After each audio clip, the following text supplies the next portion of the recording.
아델 저택의 대문 앞에 검은 차 한 대가 멈춰섰다. 비가 그친 아침이었다. 젖은 돌길 위로 차 문이 열리고 진주가 천천히 내렸다. 검은 코트 자락이 바람에 흔들렸고 그녀의 손에는 작은 가죽 가방 하나가 들려 있었다. 예전에 클로이 리처럼 화려하게 웃지도 않았고 백진주처럼 상처를 숨기지도 않았다.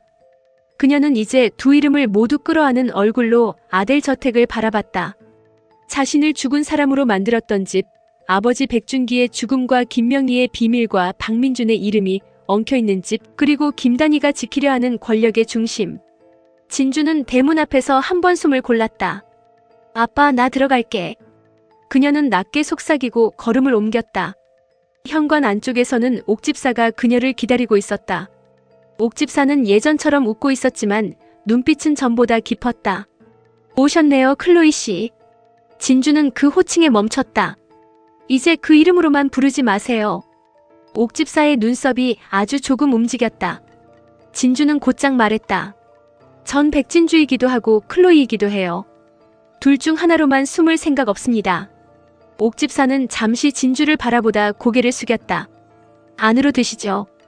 김 사장님께서 기다리고 계십니다. 진주는 거실로 들어섰다. 벽마다 걸린 그림과 장식들은 그대로였지만 집안의 기운은 전혀 달랐다. 한때 오정란이 지배하던 공간은 이제 서로의 비밀을 들키지 않으려는 사람들의 불안으로 가득 차 있었다. 단희는 회장실이 아닌 저택 응접실에서 진주를 맞았다. 일부러였다. 회사의 직무대행이 아니라 김단희라는 사람으로 진주를 마주하려는 선택이었다. 그러나 두 사람 사이에 놓인 테이블 위에는 회사 서류와 법무팀 의견서, 진주의 고발, 다큐 관련 대응 자료가 놓여 있었다. 결국 개인의 감정도 권력의 문서 위에서 마주해야 하는 관계가 되어버린 것이다. 진주는 자료를 한번 바라보고 웃었다. 저를 막을 준비부터 하셨네요. 단희는 차분히 대답했다. 진주 씨가 먼저 아델을 향해 칼을 들었으니까요. 진주는 가방을 열어 사진 한 장과 USB를 테이블 위에 올려놓았다. 그럼 오늘은 저도 칼 말고 증거를 들고 왔어요. 단희의 눈빛이 굳었다. 사진 속에는 젊은 백준기와 김명희가 있었다. 단희는 그 사진을 다시 봐도 가슴 안쪽이 무너지는 기분을 숨길 수 없었다. 진주는 그녀의 미세한 표정을 놓치지 않았다. 우리 아버지가 김명희 씨를 도왔고 김단희 씨를 보호했고 박민준 씨 이름 변경 기록까지 알고 있었다는 자료가 나왔어요. 단희는 낮게 말했다. 진주 씨. 진주가 말을 끊었다. 오늘은 제가 먼저 말할게요.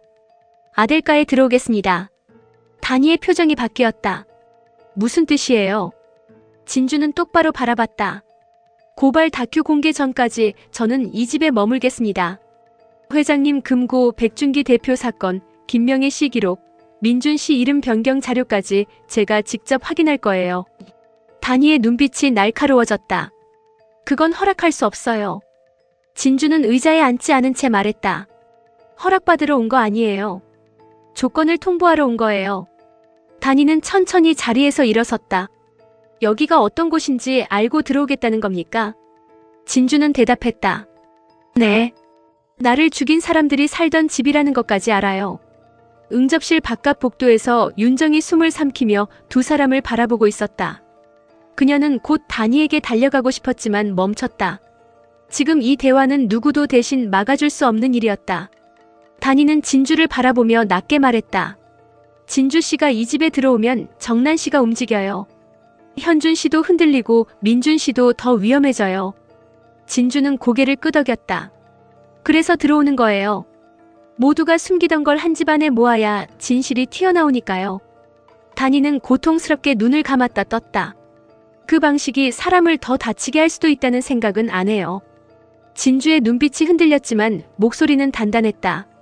했어요. 매일 해요. 그런데 우리 아버지는 이미 죽었고 저는 이미 죽은 사람으로 살았어요. 누군가 또 다칠까봐 멈추면 결국 죽은 사람만 억울한 채로 남아요. 단희는 입술을 깨물었다. 백준기 대표님 죽음에 대해 제가 모르는 부분도 있어요. 진주의 눈동자가 흔들렸다. 그 말 지금 믿으라는 거예요. 단희는 고개를 들었다. 믿지 않아도 돼요. 대신 확인은 같이 합시다. 진주는 잠시 그녀를 바라봤다. 다니의 눈에 남은 죄책감은 거지처럼 보이지 않았다. 하지만 진주는 이제 눈물만으로 사람을 믿을 수 없었다. 같이 확인하되 숨기면 끝이에요. 그 순간 김 사장님도 제 복수 대상입니다. 다니의 얼굴이 아주 희미하게 굳었다. 그 말 책임질 수 있어요. 진주는 대답했다. 이제 책임지려고 여기 들어온 거예요. 그 시각 민주는 차를 몰고 유나의 집으로 향하고 있었다. 손에는 유나와 관련된 자료가 들어있는 봉투가 놓여 있었다. 백준기 대표 사고 당일의 통화 기록, 유나가 정난 측 사람과 만난 시간, 진주의 이름을 숨기고 클로이를 의심하게 만들던 메시지, 그리고 유나가 진주의 흔적을 지우는데 관여한 증거들. 신호등 앞에서 차가 멈추자 민주는 잠시 눈을 감았다. 기억 속 진주가 울고 있었다. 불길 속에서, 병실에서, 웨딩홀에서 매번 진주는 무너져 있었고 자신은 너무 늦게 알아차렸다. 민주는 핸들을 움켜쥐었다. 이번엔 늦지 않아. 그는 다시 차를 출발시켰다. 유나는 자기 방에서 혼자 앉아 있었다. 유서 사본은 찢어져 쓰레기통에 들어가 있었고 침대 위에는 휴대폰과 오래된 USB 그리고 몇 장의 캡처 사진이 놓여 있었다. 민준이 찾아올 것이라는 예감이 있었다. 피하고 싶었지만 피할 곳도 없었다. 홍영실이 방 밖에서 조심스럽게 불렀다. 유나야, 민준 씨 오면 엄마가 먼저 말할까? 유나는 고개를 저었다. 아니, 내가 할게. 홍영실은 문틈 사이로 딸을 바라보다 눈물을 참았다. 너 또 이상한 생각하면 안 된다. 유나는 작게 웃었다. 나 이제 안 죽어. 살아야 하니까. 그 말이 오히려 홍영실을 더 불안하게 했다. 살아야겠다는 말이 유나에게는 어떤 선택을 의미하는지 알 수 없었기 때문이다. 초인종이 울리고 잠시 뒤 민준이 방 앞까지 올라왔다. 유나는 자리에서 일어섰다. 문이 열리고 민준이 들어왔다. 두 사람은 한동안 서로를 바라봤다. 유나가 먼저 말했다. 민준 씨. 민준은 대답 대신 봉투를 책상 위에 올렸다. 유나의 눈이 그 봉투로 향했다. 민준은 낮고 단단하게 말했다. 진주의 인생을 훔쳐 살면서 부끄러움도 죄책감도 없어. 유나의 입술이 떨렸다. 나도 죄책감 있었어요. 민준의 눈빛이 차가워졌다. 있었으면 멈췄어야죠. 유나는 눈물이 차올랐지만 예전처럼 무너지지 않으려 했다. 그때는 이미 너무 늦었다고 생각했어요. 진주는 죽은 줄 알았고 난 돌아갈 수 없었고 사모님은 계속 밀어붙였고 민주는 한 걸음 다가섰다. 핑계대지 마세요. 유나의 얼굴이 굳었다. 민주는 그녀의 눈을 똑바로 바라보며 말했다. 내가 저지른 악행들 하나하나 모두 끄집어내서 고통스럽게 처벌받게 할 거니까. 유나는 숨을 삼켰다. 민준의 눈빛은 예전에 다정한 남자가 아니었다. 진주를 대신해 분노하고 자신이 잃어버린 시간까지 되찾으려는 사람의 눈빛이었다. 유나는 겨우 말했다. 그럼 나는요. 민준의 눈썹이 움직였다. 유나는 울며 웃었다. 내가 잘못한 거 알아요. 그런데 나는 그냥 죽어야 해요. 진주한테 미움받고 민준 씨한테 버림받고 세상한테 돌맞고 그렇게 끝나야 돼요. 민준은 조용히 대답했다. 죽는 걸로 도망치지 마세요. 살아서 벌 받으세요. 유나의 얼굴이 완전히 무너졌다. 민준은 봉투를 밀었다. 자수하세요. 백준기 대표님 사고 당일 정난 씨와 어떻게 연결되는지, 진주에게 무슨 짓을 했는지 직접 말하세요. 유나는 손을 뻗지 못했다. 제가 말하면 우리 부모님도 다쳐요. 민주는 고개를 저었다. 그건 최삼식 씨가 감당할 일입니다. 당신이 또 숨길 이유가 아니에요. 유나의 눈빛이 흔들렸다. 민주는 마지막으로 말했다. 이번엔 진주 씨 앞에서 울어서 넘어갈 생각하지 마세요. 저는 안 넘어갑니다. 민주는 그대로 방을 나갔다. 문이 닫히고 유나는 한동안 움직이지 않았다. 홍영실이 달려들어와 딸을 붙잡았다. 뭐라고 하든 뭐래도 엄마는 내 편이요. 유나는 멍한 얼굴로 중얼거렸다. 엄마, 민준 씨가 나를 완전히 버렸어. 홍영실은 이를 악물었다. 남자 하나 때문에 내 인생 망치면 안 된다. 유나의 눈빛이 천천히 변했다. 맞아. 내 인생까지 버릴 수는 없어. 그녀는 갑자기 머릿속을 스치는 기억에 멈췄다. 홍영실이 되물었다. 뭐? 유나는 침대 옆에 놓인 휴대폰을 집어들었다. 그런 백진주랑 나밖에 모르는 건데. 그녀는 갤러리 앱을 뒤졌다. 여러 장의 사진과 캡처 파일 사이에서 박현준과 송근태의 친자 확인서가 나타났다. 그 파일은 유나가 예전에 현준을 흔들기 위해 확보해두었지만 아직 제대로 쓰지 못했던 자료였다. 유나는 화면을 오래 바라봤다. 박민준을 막아야 돼. 이걸 이용할 수 있을까? 홍영실이 가까이 다가왔다. 그게 뭐여? 유나는 휴대폰을 가슴에 품었다. 엄마, 이거 잘 쓰면 민준 씨가 나만 쫓아오게 만들 수 있어. 홍영실의 얼굴이 굳었다. 유나야. 유나는 고개를 들었다. 나 이제 착한 척 안 해. 살려면 뭐라도 해야 돼. 홍영실은 딸의 눈빛을 보고 더 이상 말을 잇지 못했다. 아델 저택 깊은 별채에는 정란이 사실상 감금되어 있었다. 법적으로 완전히 구속된 것은 아니었지만 박태호 회장의 지시와 단위의 감시, 현준의 외면 속에서 그녀는 대문 밖으로 한 발도 나갈 수 없었다. 방 안은 예전처럼 고급스러웠지만 정란에게는 감옥이나 다름없었다. 거울 앞에 앉은 정란은 초췌해진 얼굴을 바라보다 화장품을 집어들었다가 내려놓았다. 내가 왜 이렇게 있어야 해? 그녀는 낮게 중얼거렸다. 내가 이 집을 어떻게 차지했는데?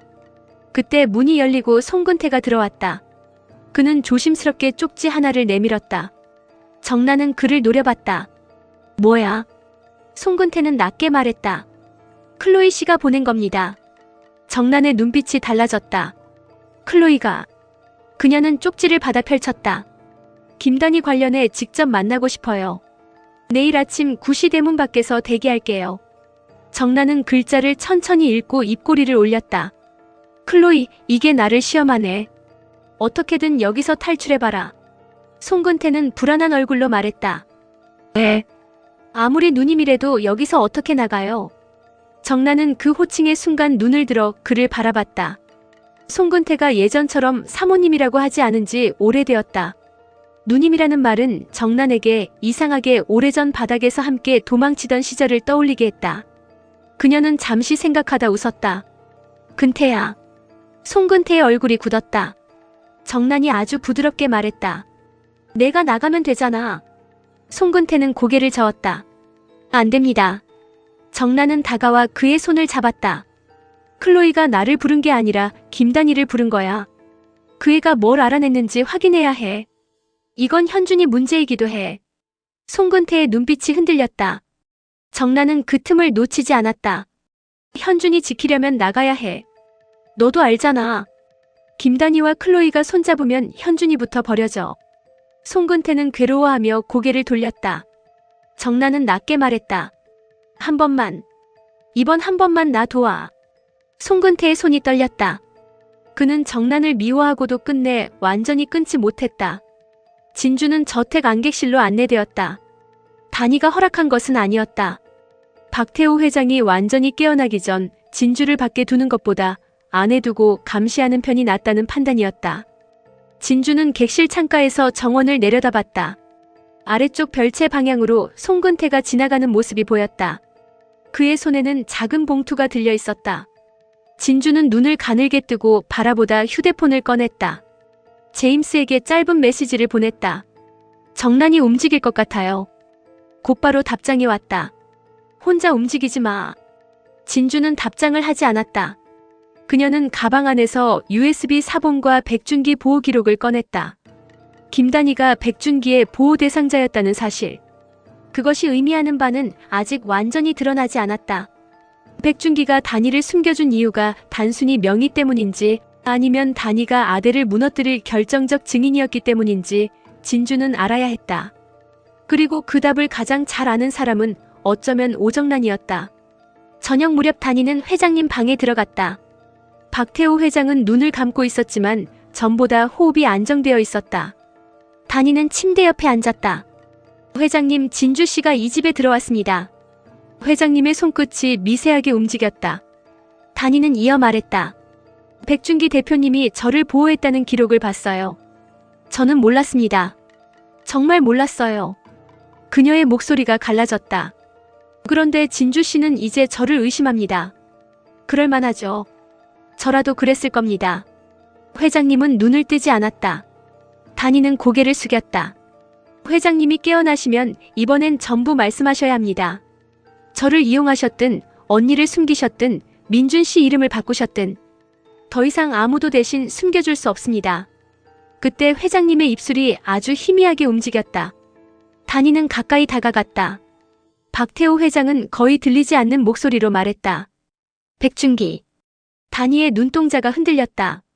네. 회장님의 입술이 다시 움직였다. 널 살리려다. 단이의 손이 굳었다. 회장님. 그는 더 말하지 못했다. 그러나 그 한마디만으로도 단이의 얼굴에는 깊은 죄책감이 내려앉았다. 백준기 대표가 자신을 살리려다 죽었을지도 모른다는 의혹이 이제 회장님의 입으로 거의 확인된 것이었다. 그 순간 방문 밖에서 누군가가 그 말을 들었다. 진주였다. 그녀는 아무 소리도 내지 못한 채 문가에 서 있었다. 단이가 돌아보기도 전에 진주는 뒤로 물러났다. 우리 아빠가. 그녀는 입술을 깨물었다. 김단이를 살리려다 죽었다고. 그 말이 목 안에서 부서졌다. 진주는 복도 끝까지 걸어가 벽을 짚었다. 숨이 막혔다. 단이가 원망스러웠다. 하지만 동시에 이상했다. 단이의 얼굴도 무너져 있었다. 만약 단이도 몰랐다면 진짜 원수는 따로 있었다. 정난 회장님 그리고 그 기록을 조작하고 숨긴 사람들. 진주는 눈물을 닦았다. 그럼 더 알아내야 해. 그녀는 휴대폰을 꺼내 쪽지를 보낸 번호를 확인했다. 정난을 끌어내는 약속 시간은 내일 아침 9시. 진주는 그 만남에서 모든 것을 물어볼 생각이었다. 김단이가 왜 백준기의 보호 대상자였는지, 백준기가 왜 죽었는지, 그리고 오정란이 어떤 거짓으로 모두를 갈라놓았는지. 다음 날 아침 아델 저택 대문 밖에는 진주의 차가 기다리고 있었다. 진주는 뒷좌석에 앉아 대문을 바라봤다. 약속 시간까지 5분. 정란이 직접 나올 가능성은 낮았다. 하지만 누군가는 나올 것이다. 그리고 그 누군가를 따라가면 정란이 숨긴 다음 패를 찾을 수 있었다. 대문 안쪽에서는 송근태가 천천히 걸어 나오고 있었다. 그는 주변을 살피며 품 안에 작은 봉투를 숨기고 있었다. 진주는 차 문을 열고 내렸다. 송 기사님. 송근태가 멈췄다. 그의 얼굴에는 피로와 불안이 깊었다. 진주는 가까이 다가갔다. 정난 씨가 보냈죠. 송근태는 대답하지 못했다. 진주는 낮게 말했다. 저는 정난 씨를 만나야 합니다. 김단희 씨 때문만이 아니에요. 백준기 대표님 때문입니다. 송근태의 눈빛이 흔들렸다. 그 이름은 그에게도 무거운 이름이었다. 클로이 씨. 진주는 바로 잡았다. 백진주입니다. 송근태는 고개를 숙였다. 백진주 씨, 이 일에 더 들어오면 다칩니다. 진주는 차갑게 웃었다. 이미 다쳤어요. 이제 남은 건 누가 찔렀는지 확인하는 일뿐이에요. 송근태는 봉투를 꺼내 내밀었다. 누님이 직접 전화라고 했습니다. 진주는 봉투를 열었다. 안에는 주소 하나가 적혀 있었다. 그리고 짧은 문장. 김단희의 과거를 알고 싶으면 백준기가 마지막으로 갔던 곳으로 와. 진주의 손이 떨렸다. 송근태가 낮게 말했다. 가지 마십시오. 진주는 봉투를 접었다. 가야죠. 지금까지 모두가 가지 말라는 곳에 진실이 있었으니까요. 같은 시각 유나는 민준을 막기 위한 다음 수를 준비하고 있었다. 그녀는 현준에게 메시지를 보냈다. 박현준 본부장님, 당신이 꼭 봐야 할 자료가 있어요. 송근태 씨와 관련된 겁니다. 메시지를 보내고도 손이 떨렸다. 현준을 끌어들이면 또 다른 폭발이 일어날 것이다. 하지만 민준이 자신을 법정에 세우기 전에 다른 불을 질러야 했다. 유나는 스스로를 설득했다. 나부터 살아야 해. 곧 현준에게 답장이 왔다. 어디서 만납니까? 유나는 눈을 감았다. 일이 시작되었다. 이제 되돌릴 수 없었다. 현준은 메시지를 보고 한참 동안 휴대폰을 내려다봤다. 송근태와 관련된 자료. 그는 이미 친자 관계를 알고 있었지만 유나가 무엇을 쥐고 있는지는 알 수 없었다. 그것이 정난을 무너뜨릴 칼인지 자신을 다시 찢어놓을 독인지 알 수 없었다. 그때 정난이 별채를 빠져나가려 한다는 보고가 들어왔다. 현준의 얼굴이 굳었다. 그는 곧장 밖으로 나갔다. 정난과 진주, 유나, 민준, 단이. 모든 사람이 서로 다른 진실을 손에 쥔 채 움직이고 있었다. 그리고 그 모든 길은 결국 아델가의 가장 오래된 죄로 향하고 있었다. 마지막 장면은 백준기 대표가 사망 전 마지막으로 들렀던 오래된 요양병원이었다. 지금은 거의 폐쇄된 건물이었다. 진주는 주소를 따라 그곳에 도착했고 건물 안으로 들어섰다. 복도 끝방 하나에 불이 켜져 있었다. 방 안에는 낡은 병상 하나와 오래된 서류함이 있었다. 진주가 서류함을 열자 백준기 대표의 이름이 적힌 방문 기록이 나왔다. 그 아래에는 김단희의 이름, 김명희의 이름, 그리고 뜻밖의 이름 하나가 더 있었다. 최윤아. 진주의 손이 멈췄다. 윤아가 왜 여기? 그 순간 뒤에서 문이 닫혔다. 진주가 돌아섰다. 방 안으로 오정란이 들어왔다. 놀랍게도 그녀는 이미 별채를 빠져나와 있었다. 정란은 진주를 보며 웃었다. 드디어 왔네, 백진주. 진주는 이를 악물었다. 김단희에 대해 말해요. 우리 아빠가 왜 죽었는지 말하라고요. 정란은 천천히 다가왔다. 내 아빠가 죽은 건 김단희 때문만은 아니야. 진주의 눈빛이 흔들렸다. 정란은 낮게 말했다. 백준기가 마지막까지 숨기려 한 건 김단희가 아니라 너였어. 진주의 손에서 서류가 떨어질 뻔했다. 나? 정란은 웃음을 거두고 말했다. 내가 정말 백준기 친딸이라고 생각하니? 진주의 얼굴에서 핏기가 사라졌다. 정란은 더 가까이 다가와 속삭였다. 백진주, 내 출생부터 다시 확인해봐.